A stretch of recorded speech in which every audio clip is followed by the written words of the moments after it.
statement on the launch of Movement for Defense of Democracy, MDD, against the illegitimate Ruto regime. The election of 2022 handed our country an illegitimate regime that is heartless, reckless, and dictatorial.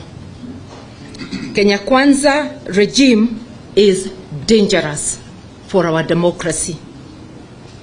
And therefore, to restore the dignity of the Kenyan people and to put back our country on the path to prosperity, this illegitimate regime must go.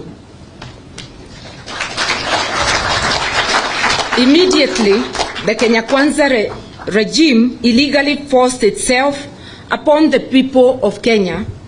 It embarked on measures whose effect has been to make the cost of basic commodities and services unaffordable to a great segment of our population.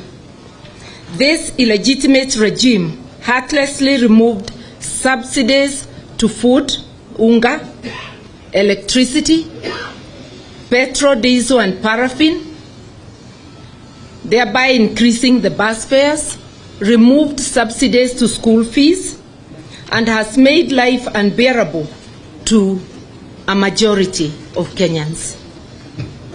Ruto has instead launched a massive propaganda campaign against the subsidies program that was meant to secure the lives of millions of Kenyans from the harsh economic realities.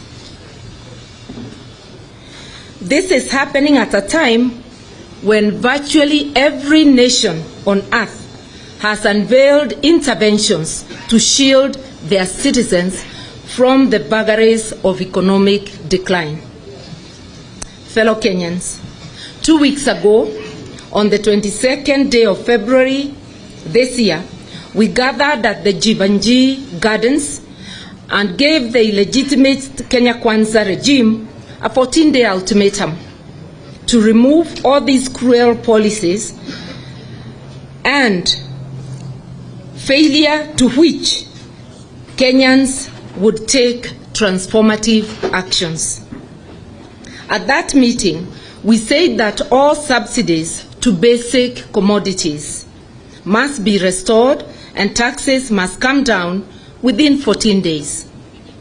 We said the process of disbanding and remaking the IEBC must stop completely because it was an exercise in futility, which is null and void, and which is designed to create a William Ruto Commission.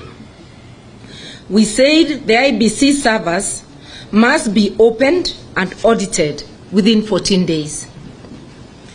We said that if these demands are not met, we would lead Kenyans to launch a movement for the defense of our democracy in a campaign of mass action and civil disobedience, whose aim is to restore people's power, choices, and sovereignty in terms of who governs them and how. Those 14 days elapsed at midnight, with Kenya Kwanza having done absolutely nothing.